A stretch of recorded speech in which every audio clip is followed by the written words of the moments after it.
这一集我们请亲子出来，主要是给各位2个方向。第一个，当你本身有肌肤监测的时候，你心里比较不会慌。那个案师赢过各位的地方，是因为他们除了看自己，他还可以看别人，因此个案师都可以很清楚的走过这一段。我相信你们也可以走过去，相信证据，加油。那个医疗上有个名词叫视病犹亲哦，就是说你不敢给你妈用，不敢给你老婆用，你就不应该用在病人身上，对吧？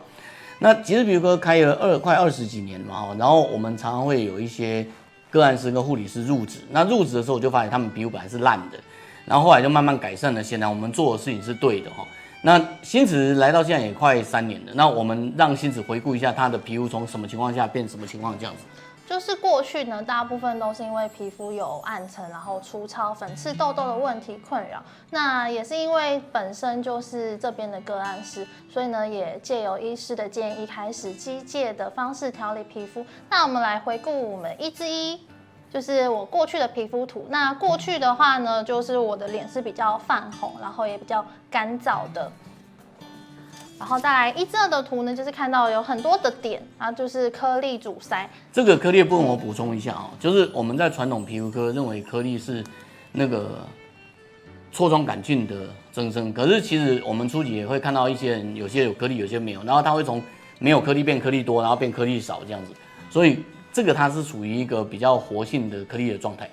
对，就是我的点啊，就是上面看到这个颜色，就是很多颗，然后再来就是肉眼的部分啊，可以看到1之4的这一张图啊，就是有很多这个塞住的一颗一颗黑黑的，这个就是卡住的硬粉刺。然后再来我们看50倍呢，就会长这个样子，就很多没有粉刺，然后都塞在我的毛孔里面。那再来我们看1之6的图，真皮图就长这个样子。所以我们回顾一下他当时的情况，基本上就是毛孔堵塞很厉害，然后发炎属于初步，所以略红，但是没有很明显，对吧？对。好了，说到肌肤监测，我们就要看证据，你知道吗？没有证据，你肉眼根本是不记得的嘛，对吧？然后你看到这是他之前，这是他之后，1之1跟1之2嘛，2之1嘛，对吧？那你看到的是他的红，至少你看到他红改善了，然后，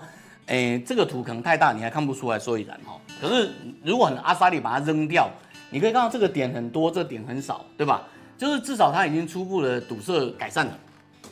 但是我知道你们是凡人，你们都看不见，那至少你看到它退红了嘛，这很清楚嘛。而且你可以看到这里有一颗一颗黑黑的，有没有？这1之4这个图黑黑的，你看它的黑黑的至少少很多了。那如果你还看不懂，我们还有5次灯可以给你，你有没有看到上面的这些局点慢慢减少？那再经过一段时间，这些局点又会变多，然后又变少。可是，在变少的过程中，它的毛孔堵塞就会减少，它就会出油出水啦。然后最简单的是，为什么我一直叫你们拍皮肤镜，叫你们一直拍皮肤镜？再怎么样的，你看到这个也看懂了吧？你有没有看到这么明显的一颗一颗变成这样子？这个1之5跟2之5，这个实在太明显了。然后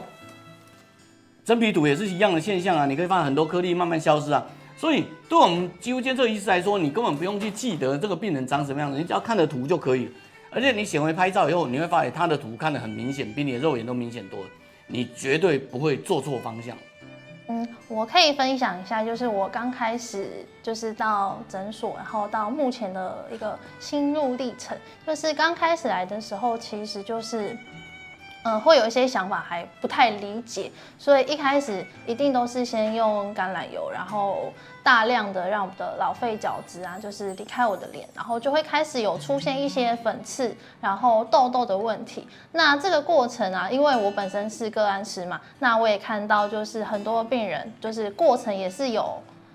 遇到这样子的情况，就是上上下下的，所以呢，我可以知道，就是我看到的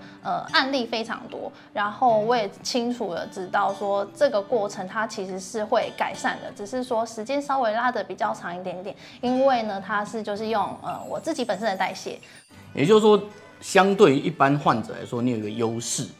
那个优势就是你自己在走过去的时候，你同时看到别人，对，所以其实就算有排异反应。你心里头也比较定，因为你除了有监测图，这一般病人也有，对，你同时也有其他人的经验对照。对，就是我可以看，就是我自己本身有这个状况，然后我又可以看到别人就是病人来的就是案例，然后过程当中就是我可能一开始虽然说是用橄榄油，对不对？那在中后期，那皮肤相对一定会比较稳定，所以呢就会开始介入一些安全监测的露啊、霜啊搭配使用。好，那在整个过程中，你在从以前到现在你改善了嘛，对哈、所以这个过程的排异反应，如果你有什么要建议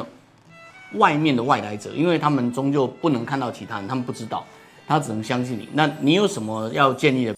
应该说，如果你不太确定的话，因为现在就是外面其实也很少像我们在做肌肤监测，是针对皮肤图追踪来帮助你，而且还没有用就是擦一些药什么的。